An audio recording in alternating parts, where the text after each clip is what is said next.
Tres jóvenes desaparecieron tras subir a un vehículo. Días después, la investigación reveló que nada había sido casual. El viernes 19 de septiembre de 2025, a las 9:30 de la noche, una cámara de seguridad en la intersección de Monseñor Bufano y Avenida Crovara, en La Tablada, provincia de Buenos Aires, registró algo que parecía completamente normal. Tres chicas subiendo a una Chevrolet Tracker blanca. Una las esperaba adentro. Subieron. La camioneta arrancó y desapareció entre el tráfico nocturno del conurbano bonaerense. En ese momento, a 25 kilómetros de distancia, en una casa del partido de Florencio Varela, alguien ya había cavado un pozo en el jardín. Este es el triple crimen de Florencio Varela. Y lo que nadie te va a contar es que 45 personas vieron todo lo que pasó después en tiempo real y no hicieron nada.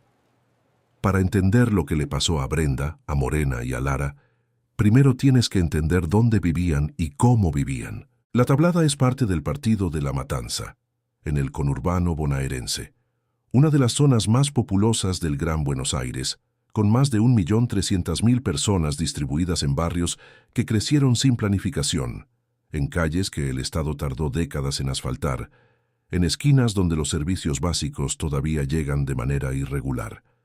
La Matanza no es un barrio peligroso en el sentido simplista en que los medios suelen presentarlo. Es un territorio complejo, vivo, con historia política propia, con organizaciones sociales fuertes, con familias que llevan 3 generaciones construyendo algo en el mismo lugar. Pero también es un territorio donde, en los últimos años, las redes narco encontraron un espacio para crecer, donde la desconfianza en las instituciones abre una puerta que la delincuencia organizada sabe exactamente cómo cruzar. Brenda del Castillo tenía 20 años. Era de esos jóvenes del conurbano que hacen todo lo que se supone que hay que hacer. Estudiaba, trabajaba, ayudaba en su casa. Su familia la describe como una chica alegre, sociable, de esas personas que entran a un lugar y lo llenan. Tenía proyectos, tenía planes, tenía toda una vida por delante en el sentido más literal posible. Era prima de Morena Berry, también de 20 años. Las dos se habían criado juntas, en esa proximidad de barrio que hace que la infancia de una sea también la infancia de la otra. Las peleas de cuando eran chicas, los cumpleaños compartidos, los secretos que solo las primas entienden. Morena era diferente a Brenda en carácter, pero idéntica en esencia. Una chica joven, del conurbano, con ganas de vivir algo más que la rutina de la semana. Lara Gutiérrez tenía 15 años. Era amiga de Brenda y de Morena. 15 años en el conurbano bonaerense, en ese momento de la vida en que todo parece urgente y posible al mismo tiempo. Una edad en que la confianza en los adultos que conoces es total, porque no hay razón todavía para que no lo sea. 3 chicas del mismo barrio, de la misma generación, unidas por esos lazos invisibles que construyen los que crecen en el mismo pedazo de ciudad. Ese viernes de septiembre, alguien las invitó. Un evento, una salida nocturna. Nada que sonara peligroso porque venía de alguien en quien confiaban. Confiaron en quien las había invitado. Eso es lo más importante que tenés que tener presente durante todo lo que vas a escuchar ahora. Las 3 confiaron. Subieron a esa camioneta blanca porque había alguien del otro lado de esa invitación en quien creían que podían confiar. Y la camioneta tenía la patente adulterada. Un detalle técnico que los investigadores notaron desde el primer momento y que dice una sola cosa. Quien organizó ese viaje sabía desde antes que habría una búsqueda. Lo habían planeado todo antes de hacer la primera llamada. El sábado 20 de septiembre, las familias empezaron a buscarlas. Las últimas conversaciones por WhatsApp, los últimos mensajes, las últimas ubicaciones compartidas que no coincidían con ningún lugar conocido. Publicaron fotos en redes sociales, esas publicaciones de desesperación que circulan por el conurbano cada vez que alguien desaparece. La foto más reciente, la ropa que llevaba puesta, el número al que llamar si alguien las había visto. Fueron a la policía, hicieron la denuncia. Hicieron todo lo que hace una familia cuando alguien desaparece sin dejar rastro y el tiempo empieza a pesar de una manera que quien no lo vivió no puede entender. La investigación tenía una sola pista concreta: la imagen de la cámara de seguridad en la tablada. Una Chevrolet Tracker blanca con patente adulterada. Los investigadores trabajaron durante días rastreando cámaras, cruzando datos, buscando el recorrido de esa camioneta a través del sistema de vigilancia del conurbano bonaerense. Es un trabajo lento, meticuloso, que avanza de cámara en cámara reconstruyendo un trayecto que puede durar horas. Mientras tanto, las familias esperaban. Argentina empezaba a enterarse del caso. Primero los medios locales de La Matanza, después los portales nacionales, después los canales de televisión. 3 chicas desaparecidas en el conurbano, una camioneta blanca con patente adulterada y 5 días de silencio total. 5 días buscando. Y lo que la policía encontró enterrado en ese jardín de Florencio Varela no era solo un cuerpo, eran 3. Y eso no era lo peor. Quédate. En la madrugada del miércoles 24 de septiembre, después de 5 días de investigación, la policía bonaerense ejecutó un allanamiento en una vivienda de Villa Bateone, en el partido de Florencio Varela, al sur del conurbano, 25 kilómetros en línea recta desde la tablada. Los investigadores llegaron con una orden judicial, con información construida durante 5 días de rastreo de cámaras, de análisis de comunicaciones, de fuentes que fueron hablando de a poco. Lo que encontraron en el jardín de esa casa fue lo que las familias habían estado temiendo desde el primer día y lo que todavía esperaban que no fuera cierto.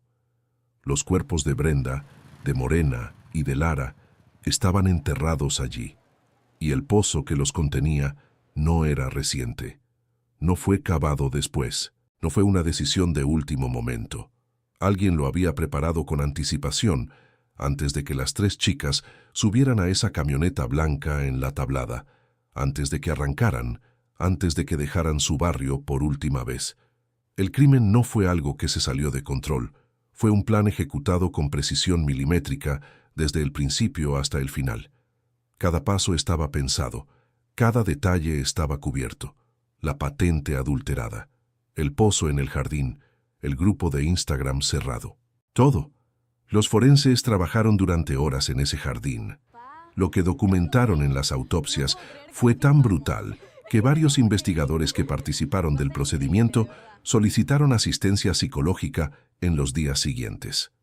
Morena Berry, de 20 años, recibió una golpiza feroz antes de que le quebraran el cuello.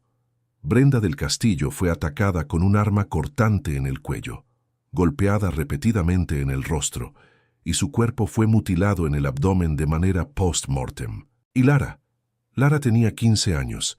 Le amputaron los 5 dedos de la mano izquierda, le cortaron una oreja, sufrió quemaduras en los dedos mientras todavía estaba con vida.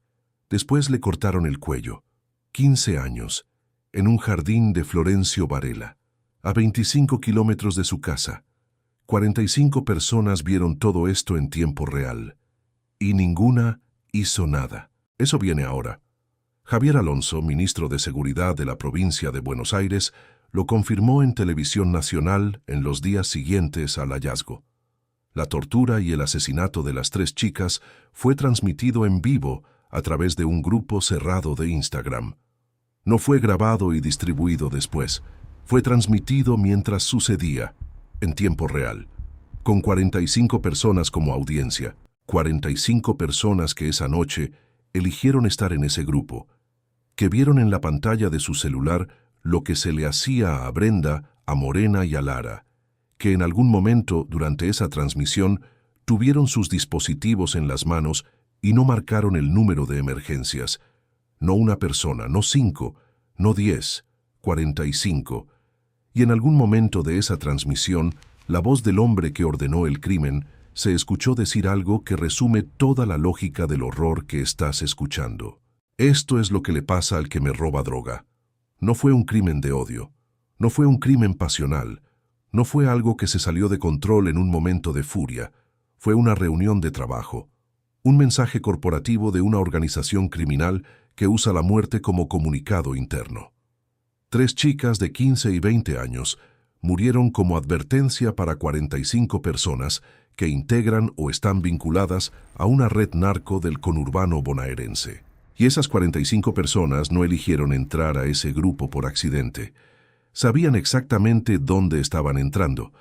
El hombre cuya voz se escucha en esa transmisión fue identificado como Tony Jansen Valverde Victoriano, conocido en el ambiente como Pequeño J, señalado por los investigadores como el líder de la organización y el autor intelectual del triple crimen.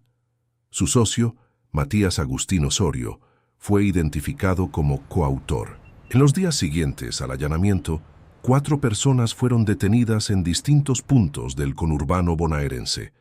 Una de ellas fue localizada y capturada en Bolivia, lo que habla de la dimensión transnacional de la red. Pero Pequeño J, el hombre que organizó el crimen, que ordenó el crimen, que transmitió el crimen para 45 personas y que dijo, «Esto es lo que le pasa al que me roba droga», seguía prófugo cuando este caso llegó a los medios de todo el mundo. Argentina sabía su nombre, Argentina sabía su cara, y Pequeño J no estaba.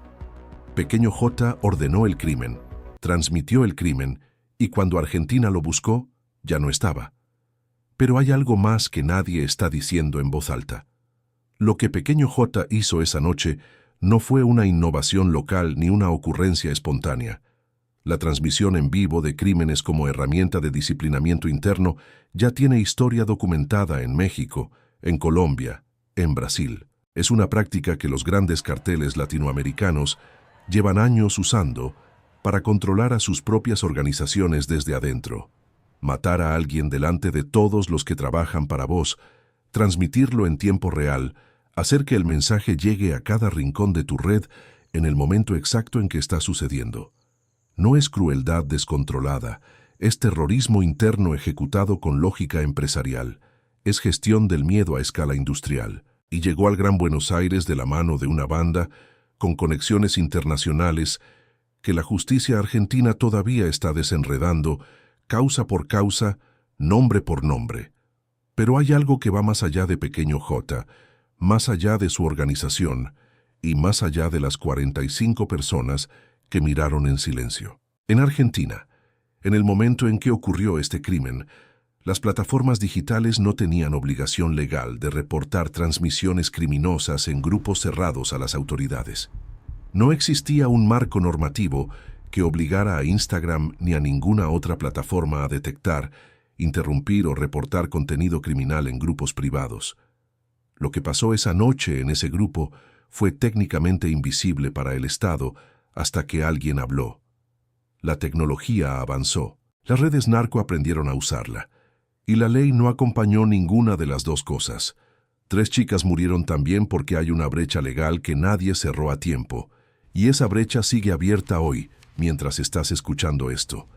El caso generó marchas en La Matanza y en el centro de Buenos Aires, madres con fotos de Brenda, de Morena y de Lara, carteles que decían una sola cosa. El fiscal Adriana Rivas asumió la causa con una investigación que crece cada semana, con nuevos nombres y nuevas conexiones. El gobierno de la provincia de Buenos Aires prometió revisar los protocolos de búsqueda de personas desaparecidas. Legisladores nacionales presentaron proyectos para regular la responsabilidad de las plataformas digitales ante contenido criminal en grupos cerrados. Argentina se preguntó en voz alta algo que México y Colombia ya se preguntan desde hace décadas. ¿Hasta dónde llegó el narco? ¿Desde cuándo opera así en el conurbano? ¿Cómo no lo vimos antes? Y debajo de todas esas preguntas había una que nadie quería hacerse en voz alta. ¿Dónde están hoy las 45 personas que miraron? ¿Las busca la justicia? ¿Tienen alguna responsabilidad legal? Esa pregunta todavía no tiene respuesta pública. Brenda del Castillo tenía 20 años. Morena Berry tenía 20 años. Lara Gutiérrez tenía 15. Subieron a una camioneta blanca creyendo que iban a un evento. Confiaron en alguien que se había ganado esa confianza. Y murieron torturadas, transmitidas en vivo para 45 personas, enterradas en el jardín de una casa a 25 kilómetros de su barrio. Sus familias las buscaron durante 5 días sin saber lo que ya había pasado, y cuando los encontraron, lo que encontraron fue peor que cualquier cosa que hubieran imaginado en esas 5 noches de espera. ¿Qué le falló a Argentina esa noche? El Estado que no vio crecer una banda con ese nivel de organización y brutalidad en el corazón del conurbano bonaerense, a pocos kilómetros de la capital del país. Las plataformas digitales que pueden alojar una transmisión como esa sin ninguna obligación legal de detectarla ni reportarla. O las 45 personas que eligieron entrar a ese grupo y eligieron mirar en silencio mientras 3 chicas morían en la pantalla de sus celulares. Probablemente las 3 cosas al mismo tiempo. Y probablemente ninguna de esas 3 respuestas cambie nada para Brenda, para Morena y para Lara. Pero si vos tuvieras que elegir una sola de las 3 para responder primero, ¿cuál elegirías? Deja tu respuesta abajo.